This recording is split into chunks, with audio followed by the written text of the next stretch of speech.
Welcome to Planet Marzipan Podcast, your fish and Marillion podcast, where we talk about all things in the planet of Marillion and fish. I'm Mezza, and here's my mate, Craig Houston.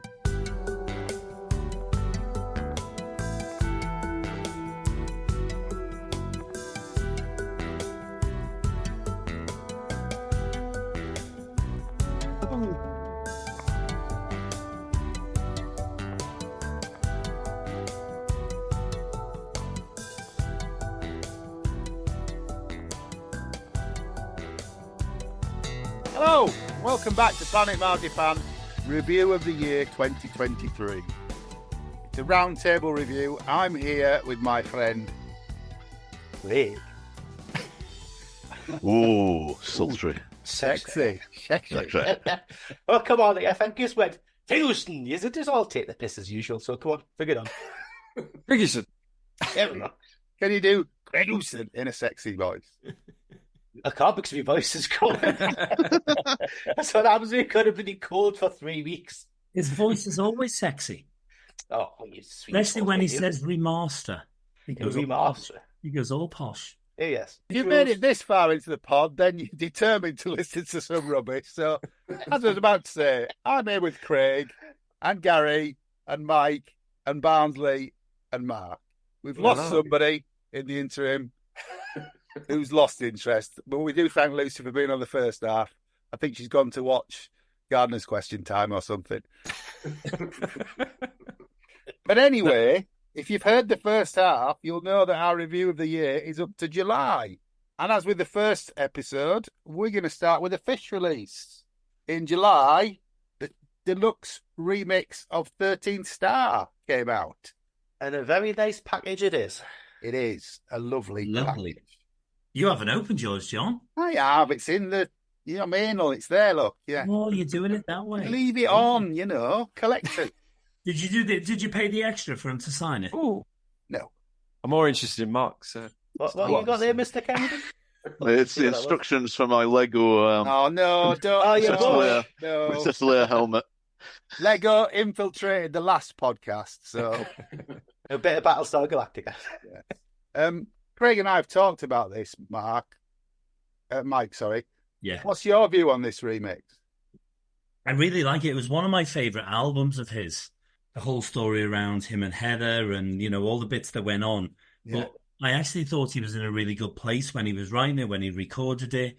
He seemed to be happy. He seemed to have a really good band behind him. Everything seemed to be, well, no, I thought it was at the time. Have you watched the DVD, the Blu-ray? No, I haven't watched it yet. Rory's coming over for New Year and we're doing all the box sets together. Right. Some that haven't even been opened. But it was a really good tour as well. I think I'd done most of the dates on that tour. Yeah, the tour was excellent. Yeah, it was a really good tour. And it's still one of my favourite albums that he's done. I love the artwork. Do you know the bit about the, the boy on the beach, the backside? Well, That's not your bum, is it? No, did Mark not tell you the story? We didn't talk. We talked a little bit about fish artwork, but nothing much about this. Yeah, well, the boy's his son. Right.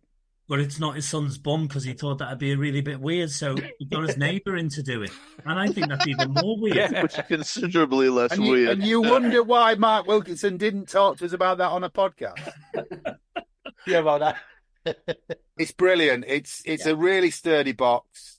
The remix is, it was a great sounding album anyway, but the remix brings out layers that you've never heard before. There's a full CD of live stuff, full CD of demos. It's got the original documentary and the new documentary on. Yeah. And when you see it, Mike, you'll know he was not in a good place. Yeah. He was absolutely floored by the split with Heather. Yeah. Oh, no, I know. The split was... But also, it's the start of the fallout with Frank as well. Yeah. It's all covered. I mean, we talked about this before, love or hate Fish. I like the fact he's so honest. I know some fans have a problem with that, but I love it. I think it's great. He's been we'll talk in a minute about the reissues that he's trying to put out at the minute. He's just totally honest with fans. Yeah. But yeah. Where's his heart on the sleeve? Yeah. But this is highly, highly recommended, this box. We covered it in an episode, separate episode, but it is brilliant. You agree, Craig? Oh, yes. Me, Mark, Mr. Kennedy, we went to the launch gig up in Edinburgh, didn't we? Yeah, I think we went to a few. Did you go to the when he played the O2 in Newcastle as well? Yeah. Were you at that one? Yeah, yeah. And there was But there another. were- Oh no, it was in Paradiso again as well. Saw him at Paradiso with Vanessa and one of my friends. I think that was our first date. Yeah, and I was Actually, at the Paradiso gig. yeah. Okay, later on in July then was the debut of the An Hour Before It Started Live in Leicester 2022 on the Space, which is a great film. I really wish they'd release it. I know why they don't, because Tim needs some exclusive content for the Space, but it's a brilliant, brilliant film. It really is. I'm glad we waited, because what we've got now from Port Zealand is even better. Yeah. But that's a great film as well.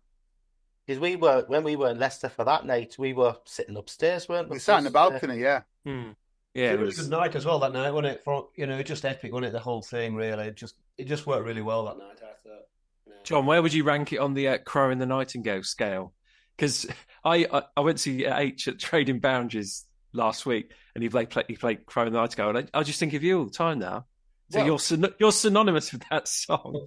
He wouldn't have cried this time. I hope that because hasn't the guitar spoiled solo. it for you, No, Gary. no, it makes me think of you in a good way. It's But Gary, that version of Trading Boundaries is probably the best version. yeah, it was ever. amazing. The Leicester 2022, I was just absolutely dissolving. I mean, I lost it completely at the point where Rother's solo kicks in The Crow. It just, Yeah. I mean, it still gets me now, that point in the song, but that was the first time seeing it with a full production and everything in Leicester. It's just absolutely Great stunning. show. I love that show. It's great. And then not much else in July, unless I presume, was Mr. H out in July, Mike? Yeah, that's when it started. So, Oh, yeah. first gig was in Liverpool. So this was his jaunt out of his first of 21 shows in 5 months. So Liverpool Metropolitan Cathedral sold out. That was the Saturday night. Always a storm in Liverpool. Always sells out really quickly. He's got a real affinity with Liverpool. Good Can't humour think from why. the audience. It gets a bit leery. There's a bit of drink goes on, but it's always a good show. So really good start to the Hate Natural tour, and then moved on into the holidays in Sweden. The 6 shows going around Sweden. No, that didn't sell as well as was expected.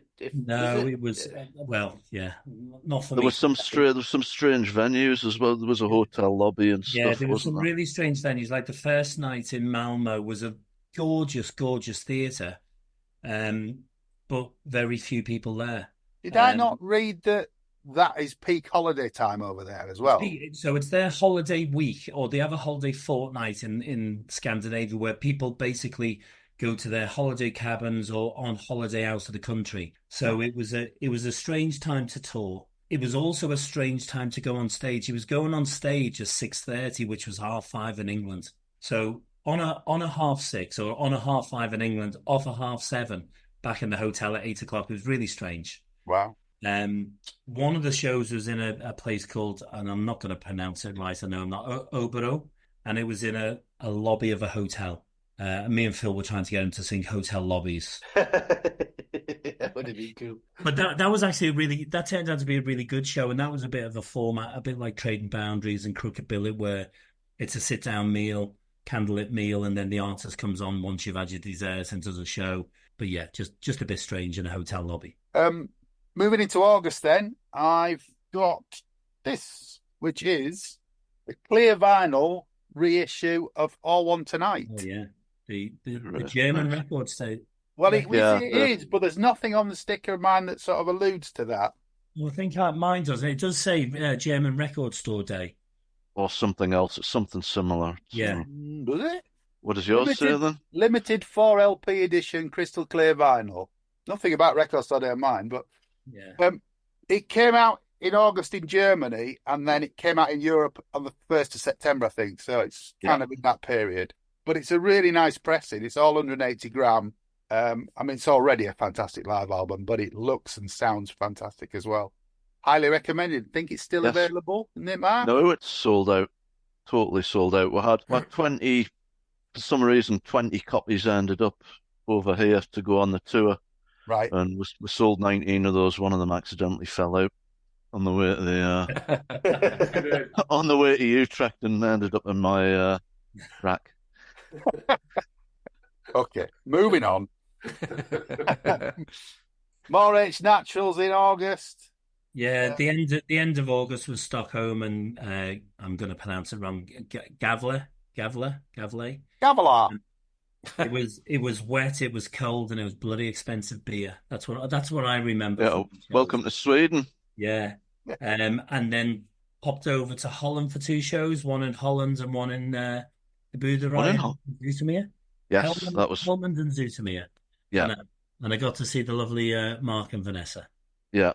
Zoetermeer was good. That was that was probably the best H Natural I've seen, what was I really think. strange on that in Helmond, and again, it was the first time he played that venue. It's a lovely venue, as they all are in Holland. Well run, really good setup. But he done spoken word that night of Kaylee. Yeah. Which no one saw coming. He hadn't sound checked it. Me and Phil looked at each other and go, really? Is he doing that? And I had goosebumps on spoken words on Kaylee. I never thought I'd ever hear him do that. And then he came back to the UK for a gig in Newcastle. I did. I jumped then straight back and came up and met with you, Retrobate, in for Still Marillion at the famous Cluny. Yeah. Great venue. We love the Cluny. Yeah. And it's also sorry, I might pronounce it wrong. The Cluny. Stephen's still involved. Oh yes. Yeah, good. Oh yeah. And I mean, Razor t-shirts. It's a regular venue. It's an annual booking for them there, isn't it? And I think every time we go, the crowds are getting bigger, I think. Yeah. But yeah, another top night. Yeah, they just do it right there, don't they? Into September, and it's more Mr. Rothery and Mr. Hogarth, I think, isn't it, really? So yeah, Rothery done a load of shows around Europe. Apparently went down a storm, sold out everywhere, really big crowds. Poland, Sweden, Denmark, Norway, Holland. He done quite a few shows. I think one of the major draws, though, was doing Misplaced and Clutching at Straws. Yeah. I mean, that there will just make people flock to it straight away. Yeah. And with Rothers on there and with Martin singing, I mean, what's not to love? Yeah. It's Good formula. Well, you all read the story on Facebook, didn't you, over the weekend? That I went to this. I was at a gig on Saturday night, and Yeah. This woman taps us on the shoulder and said, "I don't normally like tribute bands." And then completely at random, my husband said, "There's this one called Still Marillion that I like, though." So They are the best. Can't go anywhere, can you? Can't go anywhere. no, can't go anywhere. Into October. September, Trading Boundaries. Oh yeah, Trading Boundaries, sorry, yeah. Yeah, just to see H half an hour up the road for me was incredible. And I misjudged it though. I didn't buy a meal. I'm such a cheapskate. I arrived there at 7:00. And I had to wait for So 2.5 hours. the lady said, "Oh, you can hang around the bar for 2 hours if you want, watching people eat." I said, "No, I'll go and listen to the football in the car," and then came back at 9. But I've been there obviously again in December, but a great venue, lovely people. Yeah, I don't know if H obviously loves it, Mike. Does he? Yeah, well, it's strange because obviously it's Roger Dean's galleries there as well. So you've got all the Yes and Asia and everyone else that he's done up on the walls upstairs, and you can buy all the stuff. It's also a furniture and antique shop and a gift shop. It's a bar and a restaurant and a hotel. Is there anything they don't do? Well, they've got everything going on, but Michael Tracy and Michael's son, whose name I'm sure it's Alex, but it's escaping me at the minute. Ollie. His name's Ollie. So it's Ollie, Michael, and Tracy run it. And my God, it's fantastic. And that's why bands want to keep going back there, as they're well looked after. It on paper, it doesn't sound like it's going to work. A candlelit 3-course meal and an evening with your favorite artist, but it really does work. It works really well. I thought, H liked it that much that he booked another night that night that he was there before he came. Before he'd gone off to bed, he booked another night. It was that good. Barnes? Yeah, Mark, am I right in saying that H was a bit concerned about going there for quite a few years? He was a little bit sceptical about going there. I think it's a whole. Backstory, isn't it? Yeah, I think it's the whole issue of this candlelit meal, sitting down, and you becoming a cabaret act. But it's not that at all. It's the artist doesn't come on stage until everyone's finished their dessert. It's still a bit weird that you're looking out and there's all these rows of tables and candles and stuff. but it works really well, Yeah. and that's their unique selling point. It's what the Crooked-Billet do. The Crooked-Billet do exactly the same. You get used to it as well, because obviously if you're standing, you just have to stand around the back, kind of just crane your neck around. But it's fine. I thought it was brilliant. It's the middle of nowhere. That's the only thing. Yeah, I mean, I play football up there, so I'm used to it. But it is in the middle of nowhere. There's no access. Yeah. it's a bit hard to get to. Yeah, it's a non-starter for us up in the north. You know, I've looked at it a couple of times. I thought I quite fancied it, but there's not really anywhere to stay around there. Is You there? can stay with me. Stay with me. There's a Premier Inn 5 miles away. There's the town 5 miles away, Uckfield, that's got a load of hotels. But Drayton Boundaries have actually got 10 rooms as well available. Right. Sounds a bit like Birdwell Club in Barnsley. What do you reckon, John? Absolutely, mate. Yeah. It's reminded me of that already. But without the 3-course meal or the nice venue. Well, Best of order for the turn. You get a choice of salt and vinegar, cheese and onion bars. What do you want? Garlic bread, it's the future. Yeah. I was going to say, if you're lucky, you might get some tripe with onions. You know, if you've had your large sandwiches. Right, butties, yeah. They're a meat raffle. That's another story. Do they have a meat Best of raffle? order. Are you affiliated, though? That's the question. Yeah. Well, moving into October, it's still more Mr. H, isn't it? At the Crooked-Billet. It didn't stop. So, 3 nights of the Crooked-Billet. This was the odd one. This is the one that when he advertised it, he advertised the Tuesday night first. And he hadn't advertised it. It was actually the Crooked-Billet advertised it. And Paul, who did Paul Seymour, I know a lot of people, listeners, and he'll be listening, a lot of people know him. Him and his wife, Denise, do the sound and light for most of the bands there. He actually put it out on Facebook, and it was sold out within minutes. It was a bit like the Royal Albert Hall. It was selling out in minutes. But it was old school. They don't have a website. You have to ring up, and the person behind the bar answers the phone. They'll take your name and credit card details, and they'll ring you back later to say, yeah, you're confirmed. So you don't actually know at that point you've got a ticket. So the Tuesday night, everyone went for it. And of course, that sold out. So we put the Monday night in. So everyone thought they were going to the first night on the Tuesday. And that ended up being the second night. So we done Monday, Tuesday, and Thursday, sold out. But it's just the nostalgia of being back in the Crooked-Billet. Because he didn't play in that room, did he? No. Yeah. The room that Marillion originally played in, it's a tiny little quaint room full of pictures and, antique tables now. It's a restaurant room. That's the green room when bands are playing. That's his dressing room. And some bands do play in there. There was a band, I think there was an acoustic session on last week in that room. But at the back of the pub or attached to it, there's a marquee which is about 5 times the size of the pub. Permanent marquee, and that's where the bands play. It's quite a nice room. It's really nice. Yeah. It's the only venue where the merch table has a keg of real ale on. It's the future. You're going to ask for that everywhere now, aren't you? Well, definitely. But there was also a live stream from there. Tim and the guys from Towards Infinity came in and done a live stream on the Thursday. So that went out. So that'll be a DVD, no doubt, at some point in the future. Possibly. You're not announcing that, are you? No, I'm not announcing it. I'm saying probably that will be happening, yes. Yeah. Just to clarify, yeah. And then Paris? Did you go to Paris? Then it was on to Paris, Barcelona, and Madrid. So we went over in the me and Hel's done a road trip in the motorhome. So went over, done Paris, got the hell out of Dodge, had a couple of days grace, met up with the lovely Mrs. K for in Barcelona, which was lovely. She really enjoyed it. And Louis, is it Louis? Ryan, sorry, don't know who Louis is, but Who the fuck's Louis? Don't mention Louis. Aaron Ryan came in the evening to the show. Oh, again. was there a Louis? Or was it not some Spanish bloke with a beard, was it? No, it definitely was Ryan. And there was I can't remember his surname. I want to say Pep Cannell, but I don't think it is. I think it's not. That might be. I saw it in notes. I can't think of his name. Yeah. He's on a live album with H. Yes, he's Pep on the Sala. live. Pep Sala, that's it. Pep Sala. Yeah, he's a very famous Catalan musician who my stepson's never heard of. Yeah, so he came on stage and done some songs with H, and that went down the storm. People loved it. Yeah, Vanessa was saying, it was fairly laid back or whatever, and then he came on, and it was just like phones. Yeah. Everybody phones in the air. Brilliant. Absolutely, but three great shows. Paris was fantastic. Just the love in the room. It's a real. It doesn't matter whether it's Marillion playing Paris or H. There's a vibe. There's something different about the audiences there, and where they play. But that whole little mini tour around France and Spain was really well received and went down really well. And something that isn't just H then, in October we got the misplaced and the clutching boxes were reissued again or reprinted. Yeah, second time round. Third time round for misplaced. Yeah. Second time for clutching. I'd like to think we helped them sell out by reviewing both of those, didn't we, Mark? Early on, yeah.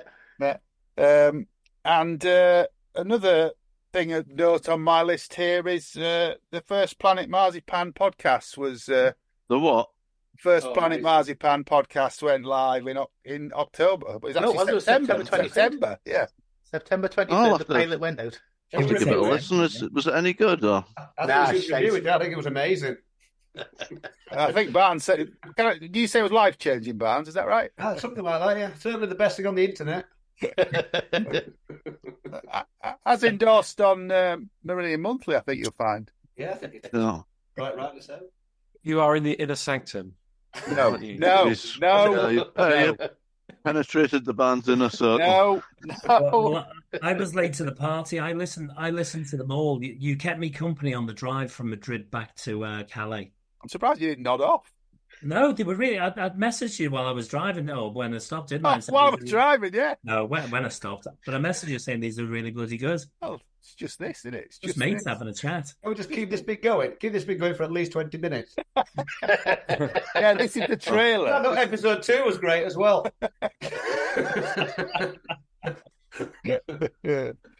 Moving into November then.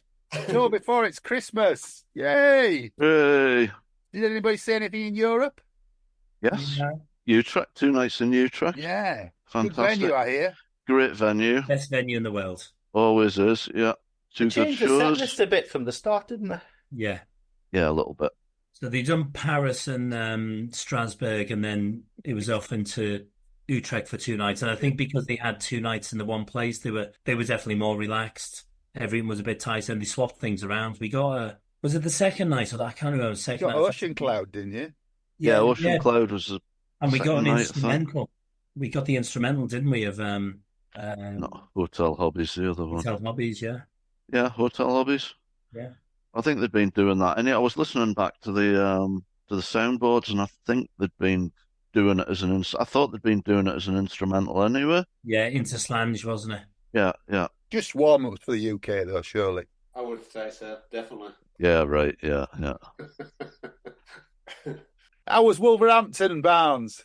Well, it's a bit of a blur, John, as well, you know. Yeah, I mean, I've just about recovered from a bad back of sleeping in that hovel on both nights. And Oh, yeah, it was your bunk beds, wasn't it? No, not that night. Oh, No, that was Roundhouse.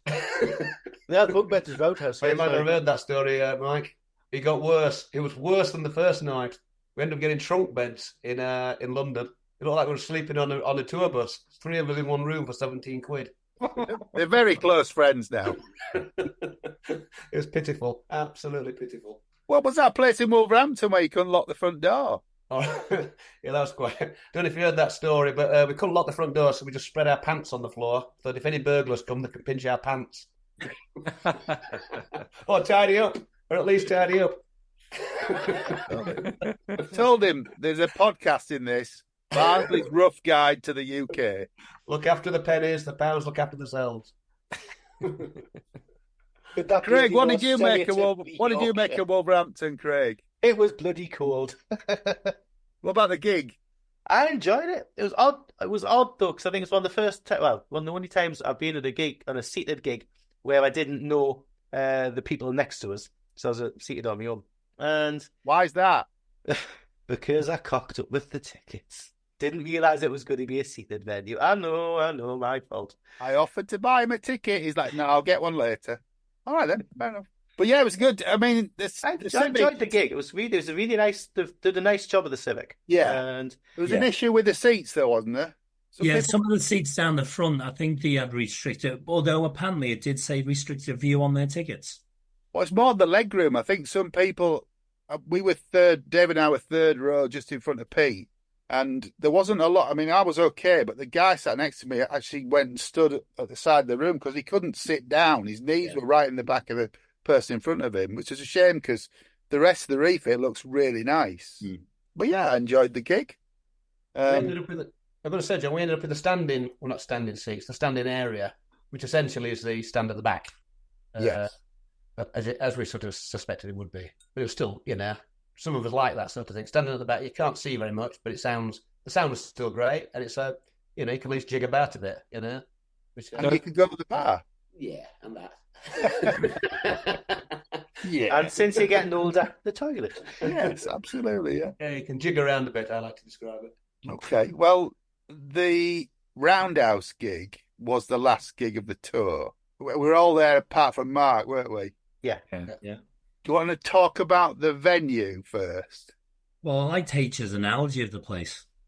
What? It'd be like it was the Royal Albert Hall bombed and then rebuilt really quickly. Yeah. Yeah, I think beforehand I was kind of a bit down on it, wasn't I? I think in the pub I was saying, if you don't get in near the front, you're out on the kind of periphery, and they've got the big pillars and things.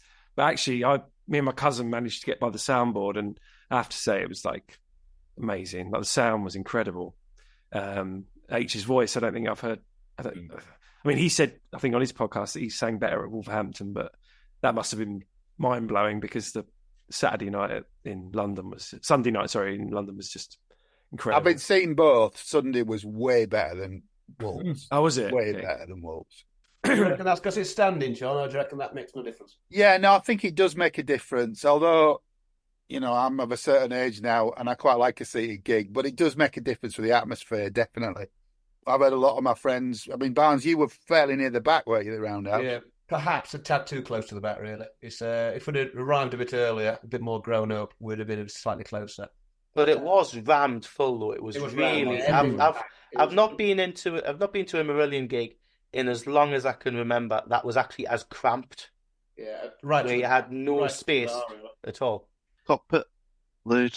Yeah. Well, yeah. Sort of thing, yeah. But you've got special memories of that gig, Mark, haven't you?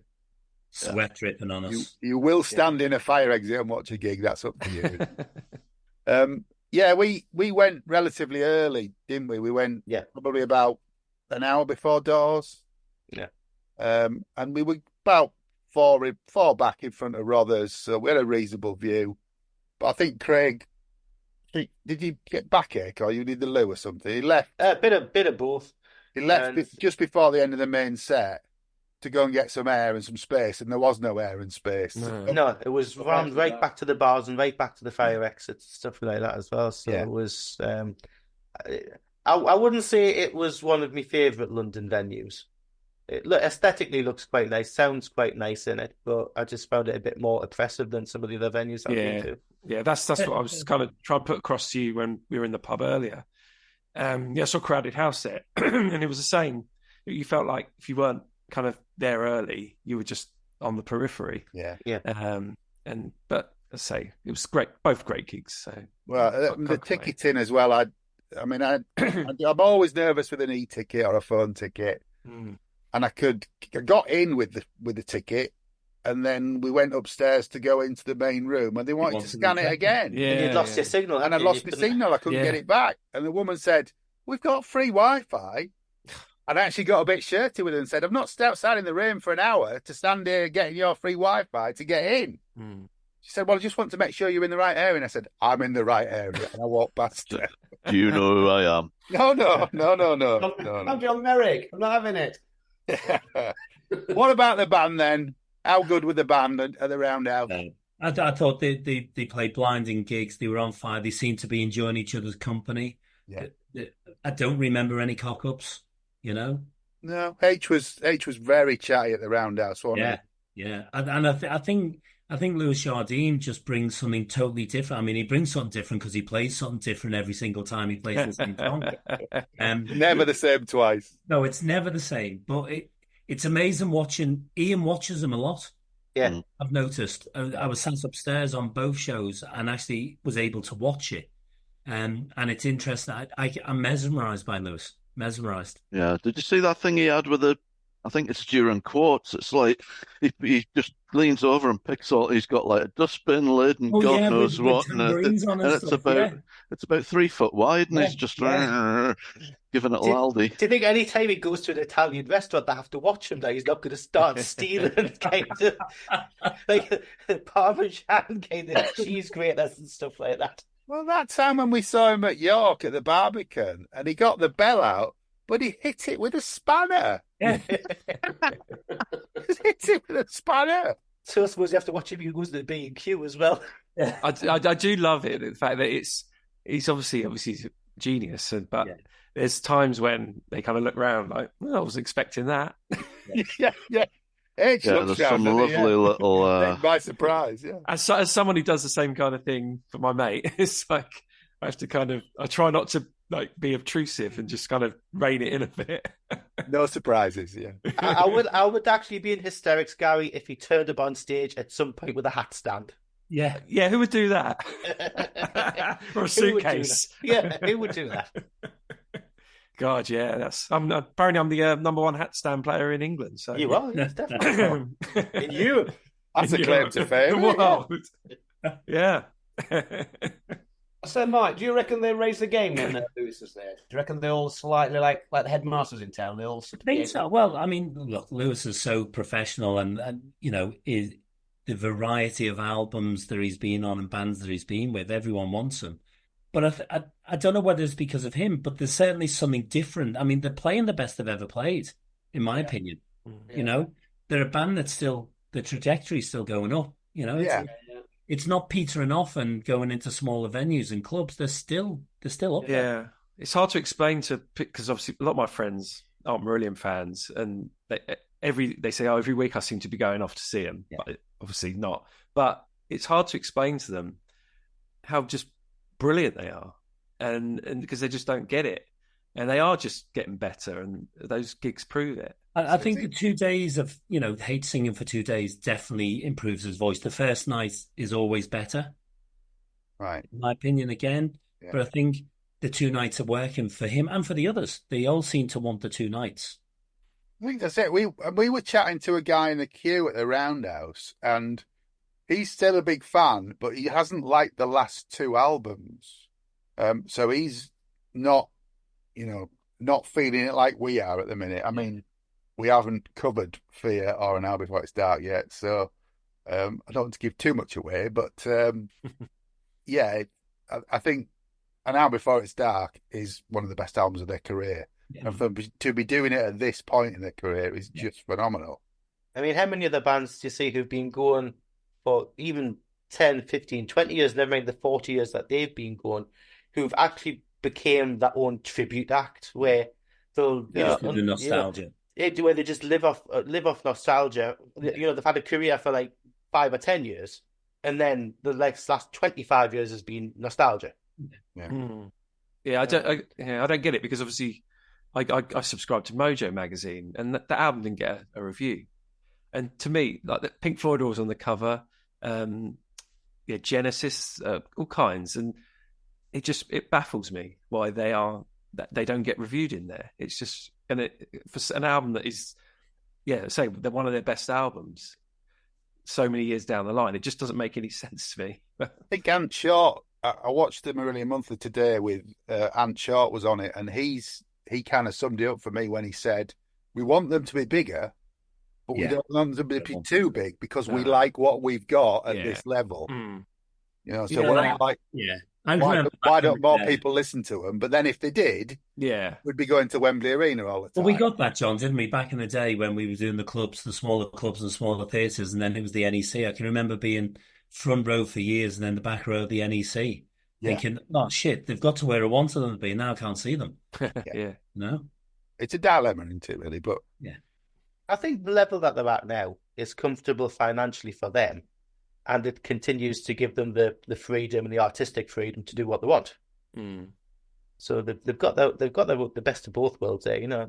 They can, if they desperately need to kind of earn some money, they'll just go, let's just do like Brave at the Royal Albert Hall or something like that. The stuff they can do. You wouldn't let it lie, would you? You wouldn't let it lie. I want Brave at the Royal Albert Hall. You know anything we don't, Craig? No. Anyway, Thanks. Craig, it's not about them, it's about us. Oh yeah, sorry. It's It's all what about we our want. social life. That's what we're supposed to be talking about here. Large sandwiches. Yes, that's where it's at. I've got a craving now. They're delicious. Anyway, that's another story.